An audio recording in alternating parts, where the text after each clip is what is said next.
ಮತ್ತೆ ನಿಮ್ಮ direction journey ಹ್ಮ್. Darshan sir ಜೊತೆಗೆ ಸಿನಿಮಾ ಪ್ಲಾನ್ ಆಗಿತ್ತು, ಆಗ್ಬೇಕಿತ್ತು, ಈಗಿನ ಸಿಚುವೇಶನ್ ಅಂದ್ರೆ ನಾವು ಅನೌನ್ಸ್ಮೆಂಟ್ ಮಾಡಿದಾಗಲೂ ಅದು D59 ಅಂತಾನೆ ನಾವು ಅನೌನ್ಸ್ಮೆಂಟ್ ಮಾಡಿದ್ದು.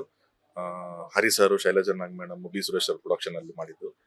ಸೊ ಸರ್ ಡೆವಿಲ್ ಮಾಡ್ತಾರೆ, ಅದು 57ನೇ ಸಿನಿಮಾ. ಅದಾದ್ಮೇಲೆ 58ನೇ ಸಿನಿಮಾ ಅವ್ರು ಇನ್ನೊಂದು ಮಾಡಿ ನಮಗ್ ಬರ್ತೀವಿ ಅಂತ ಹೇಳಿದ್ರು. ಸೊ ಅದೇ ನಂಬಿಕೆ ನಾನು ಇನ್ನೂ ಇದ್ದೀನಿ. ಅದು 58 ಮುಗಿದ್ರೆ 59ಕ್ಕೆ ನಾನು ಕರೆ, ನಾನು ಖಂಡಿತವಾಗ್ಲೂ ನನ್ನ ಪ್ರೀತಿಯಿಂದ ಹೋಗಿ ನಾನು ಅವ್ರಿಗೆ ಕೆಲಸ ಮಾಡ್ತೀನಿ. ನೀವು ವಿಚಾರಣೆ ತುಂಬಾ ಹತ್ತಿರದಿಂದ ನೋಡಿದಿರಿ, ಅವರ ಸ್ಟ್ರೆಂತ್ ಏನು ಅನ್ನೋದು ನೋಡಿದ್ರಿ. ಬಟ್ ಒಂದು ಪದ ಅವರ ಅಭಿಮಾನಿಗಳಿಗಾಗಿರ್ಬೋದು, ಅವರ ಆಪ್ತರಿಗೆ ಹಿಂಗ್ ಮಾತಾಡ್ಬಿಟ್ರೆ ಅನ್ನೋದು ಇರುವಂತದ್ದು. ನಿನ್ನೆ ಕೋರ್ಟ್ ಅಲ್ಲಿ ಜಡ್ಜ್ ಮುಂದೆ ಹಾಜರಾದಾಗ ಅಂದ್ರೆ ಅವರ ಬೇಸರ ಯಾವ ರೀತಿ ವ್ಯಕ್ತಪಡಿಸಿದ್ರು ಅಂತ, ಒಂದು ಪಾಯ್ಸನ್ ಬಿಡಿ ಅನ್ನೋ ರೀತಿಯಲ್ಲಿ ದರ್ಶನ್ ಸರ್ ಮಾತನಾಡಿದ್ರು ಅನ್ನೋಂಥದ್ದು.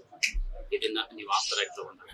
ನನಗೂ ಅದು ಎಕ್ಸಾಕ್ಟ್ ಇನ್ಫಾರ್ಮೇಶನ್ ಗೊತ್ತಿಲ್ಲ ನಮ್ಗೆ. ಅದು ಅಲ್ಲಿ ಕೋರ್ಟ್ ಪ್ರೊಸೀಡಿಂಗ್ಸ್ ಅಲ್ಲಿ ಏನಾಗಿದೆ ಅನ್ನೋದು ನನಗೆ ಎಕ್ಸಾಕ್ಟ್ಲಿ ಗೊತ್ತಿಲ್ಲ ಅದರದ್ದು.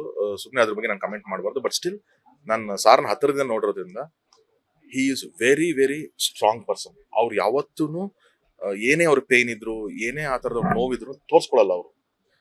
ಅವ್ರ ಪೇನ್ ಇದ್ರು ಒಳಗಡೆನೆ ಇಟ್ಕೊಂಡಿರ್ತಾರೆ ಹೊರತು ಯಾರ ಹತ್ರನೂ ಹಂಗೆ ಅವ್ರು ತೋರ್ಸ್ಕೊಳಲ್ಲ ಅಥವಾ ಅವ್ರು ಆ ಥರ ಫೀಲ್ ಮಾಡಲ್ಲ. ಹಂಗೇನೋ ಆಗಿದೆ ಅಂತಂದ್ರೆ ಜಸ್ಟ್ ಇಮ್ಯಾಜಿನ್ ಇನ್ನೆಷ್ಟು ಅವರು ಅಲ್ಲಿ ಆ ಸಿಚುವೇಶನ್ ಹೋಗಿರ್ಬೇಕು ಅನ್ನೋದು ನಿಜಾನೇ ಆಗಿತ್ತು ಅಂತಂದ್ರೆ. ನನ್ನದು ಪ್ರೊಸೀಡಿಂಗ್ಸ್ ಬಗ್ಗೆ ಗೊತ್ತಿಲ್ಲದಿರೋದ್ರಿಂದ ಅದಾಗಿತ್ತು ಅಂತಂದ್ರೆ ನೀವು ಯೋಚನೆ ಮಾಡಿ ಇನ್ನೆಷ್ಟು ಆ ವ್ಯಕ್ತಿ ಅಲ್ಲಿ ನೊಂದಿರ್ಬೇಕು ಅಥವಾ ಏನು ಅವ್ರಿಗೆ ಆಗಿರುವಂತ ಪರಿಸ್ಥಿತಿ ಆಗಿರ್ಬೇಕು ಅಂತ. ಬಟ್ ನಾನು ಏನೇ ಹೇಳೋದೇನು ಅಂತಂದ್ರೆ ಅವ್ರಿನ್ನೂ ಆಪಾದಿತ ಅಷ್ಟೇ, ಅಪರಾಧಿ ಅಲ್ಲ. ಸೊ ಹಾಗಾಗಿ ಅಲ್ಲಿ ಏನ್ ಫೆಸಿಲಿಟೀಸ್ ಇರುತ್ತೆ ಒಂದು ಬೇಸಿಗೆ. ಇವತ್ತೆಲ್ಲಾನು ನಾನು ಚೌಕ ಅನ್ನೋ ಸಿನಿಮಾದಲ್ಲಿ ಸೆಕೆಂಡ್ ಹಾಫ್ ಪೂರ್ತಿ ನಾನು ಜೈಲಲ್ಲಿ ಶೂಟಿಂಗ್ ಮಾಡಿದ್ದೀನಿ.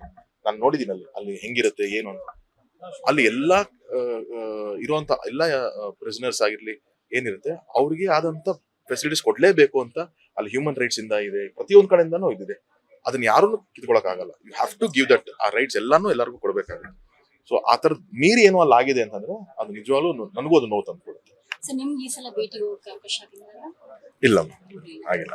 ಸರ್ ಆಮೇಲೆ ಈ ನೆಕ್ಸ್ಟ್ ಪ್ರಾಜೆಕ್ಟ್ ನೀವಂತೂ ರಿಲ್ಯಾಕ್ಸ್ ಆಗೋರಲ್ಲ, ಬಟ್ ಈಗ ನೆಕ್ಸ್ಟ್ ಪ್ರಾಜೆಕ್ಟ್ ಯುವ ಸಿನಿಮಾ ಮಾಡ್ತಿದ್ದೀರಾ ಅಂತ ಯುವರಾಜ್ ಕುಮಾರ್. ಇಲ್ಲ ಅಂದ್ರೆ ಏನೋ ಆ ತರದ ನಾವು ಮೊನ್ನೆ ಒಂದು ಕಾರ್ಯಕ್ರಮದಲ್ಲಿ ಭೇಟಿ ಆಗಿದ್ವಿ ಅನ್ನೋದಕ್ಕೋಸ್ಕರ ಆ ತರದ ಏನಾದ್ರು ಟಾಕ್ಸ್ ಬಂದಿರ್ಬೋದು. ಬಟ್ ಖಂಡಿತವಾಗ್ಲೂ ಆ ತರದ ಇನ್ನು ಯಾವ್ದು, ನಾನು ಏಳುಮಲೆ ಬಿಸಿನಲ್ಲೇ ಇದ್ದೆ, ಟೋಟಲ್ ಇಲ್ಲೇ ಇದ್ದೀನಿ. ಆ ತರದ್ ಯಾವ್ದೋ ಒಂದು ಮಾತುಕತೆನೇ ಆಗಿಲ್ಲ. ನಾನು ಧ್ರುವ ಅವ್ರನ್ನ ಯುವ ಅವ್ರನ್ನ ಮೀಟ್ ಮಾಡಿರೋದೇ ನಾನು ಅವತ್ತು ಎಲ್ಲಿ ನಮ್ಮ ಶೋಗ್ ಬಂದಿರಲ್ಲ ಅವತ್ತೇ ನಾನು ಅವ್ರನ್ನ ಅದ್ರ ಹಿಂದೆ ನಾನು ಅವ್ರನ್ನ ಮೀಟ್ ಮಾಡಿದ್ದು ನನ್ನ ಮದುವೆ ಇನ್ವಿಟೇಷನ್ ಕಾರ್ಡ್ ಕೊಡಕ್ಕೆ ಅವ್ರ ಮನೆಗೆ ಹೋದಾಗ ಮೀಟ್ ಮಾಡಿದ್ದು. ಅದು ಬಿಟ್ರೆ ಅವತ್ತೇ ನಾನು ಮೀಟ್ ಮಾಡಿರೋದು. ಅದೇ ಈಗ ಮತ್ತೆ ನಾನು ನನ್ನ ಸ್ಕ್ರಿಪ್ಟ್ಸ್ ಎಲ್ಲ ಫೈನಲೈಸ್ ಮಾಡ್ಕೊಂಡು ಏನಾಗುತ್ತೆ ಅಂತ ಒಂದು ಪ್ಲಾನ್ ಮಾಡ್ಬೇಕು. ನಾನು ಟೋಟಲ್ ಲಾಸ್ಟ್ ಒಂದು ಫ್ಯೂ ಮಂತ್ಸ್ ಏಳುಮಲೆ ಮೇಲೆ ಕಾನ್ಸಂಟ್ರೇಟ್ ಮಾಡಿದ್ವಿ ನಾವು. ಸೊ ಅಷ್ಟು ಎಫರ್ಟ್ಸ್ ಅಲ್ಲಿ ಹಾಕಿದೆ. ಸೊ ಈಗ ಒಂದು ಚಿಕ್ಕ ಬ್ರೇಕ್ ತಗೊಂಡು ಇಲ್ಲ ಐ ಥಿಂಕ್ ಮತ್ತೆ ಯೋಚನೆ ಮಾಡ್ತೀನಿ.